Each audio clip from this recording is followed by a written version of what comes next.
ప్రియులారా, మన ప్రభు అయిన యేసుక్రీస్తు నామములో మీకు శుభోదయం. ప్రతిదినం ప్రభుతో అనుదిన ఆత్మీయ ఆహారం. మే 15 శుక్రవారం. నేటి లేఖన పట్టణం యెషయా గ్రంథం 22వ అధ్యాయం 12 నుండి 25 వచనాలు. నేటి ధ్యాన లేఖనం యెషయా గ్రంథం 22వ అధ్యాయము 20 నుంచి 23 వచనాలు. ఆ దినమున నేను నా సేవకుడును హిల్కీయా కుమారుడునగు ఎల్యాకీమును పిలిచి అతని బలపరిచి నీ అధికారమును అతనికిచ్చెదను. నేను దావీదు ఇంటి తాళపు అధికార భారమును అతని భుజం మీద ఉంచెదను. దిట్టమైన చోట మేకు కొట్టినట్టు నేను అతని స్థిరపరచెదను. వ్యాఖ్యానాంశం ఎల్యాకీము దావీదు కుమారుడు. వ్యాఖ్యానాంశం ఎల్యాకీము దావీదు కుమారుడు. వ్యాఖ్యానం: విపత్తు సంభవించబోచున్నదని తెలిసినప్పుడు ఈ లోక ప్రజలు స్పందించే ఒక విధానం ఏమంటే వారు మానవ సంబంధమైన ప్రతి ముందు జాగ్రత్తను తీసుకుంటారు అని యెషయా గ్రంథం 22వ అధ్యాయము 8 నుండి 11 వచనాల్లో మనం చదువుతాం. అయితే మరొక పద్ధతి ఉంది. అది దీనికంటే హీనమైంది. ఏమంటే పూర్తి నిర్లక్ష్యం. ఈ సందర్భంలో ఒక పరీక్షను అనుమతించటం ద్వారా దేవుడు తాను వారి కొరకు ప్రలాపించిన విధంగా ఇశ్రాయేలీయులను తమను తాము తగ్గించుకొని అంగలార్చమని సెలవిచ్చాడు. అయితే ఆ జనాంగము విలపించలేదు సరిగదా, ఉల్లసించుటకు ఆనందించుటకు ఉపక్రమించారు.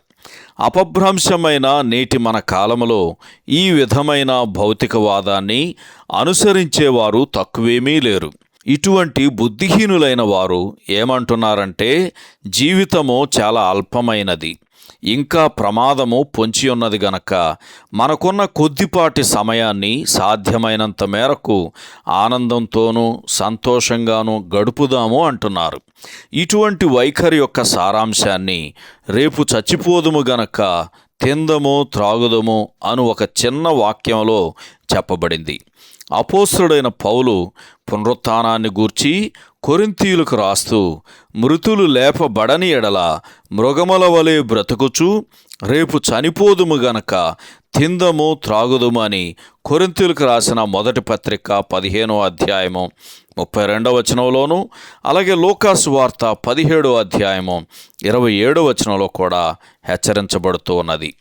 యెషయా గ్రంథం 22వ అధ్యాయము 15 నుంచి 25 వచనాలు మనం చదివితే క్రీస్తు విరోధికి ముంగుర్తుగా ఉన్న అపనమ్మకస్తుడైన గృహ నిర్వాహకుడగు షెబ్నా అనువానిని తన ఉద్యోగము నుండి తొలగించి ఎల్యాకీమును స్థాపించుట ద్వారా దావీదు కుమారుని గూర్చి పరిచయం చేయబడుతుంది.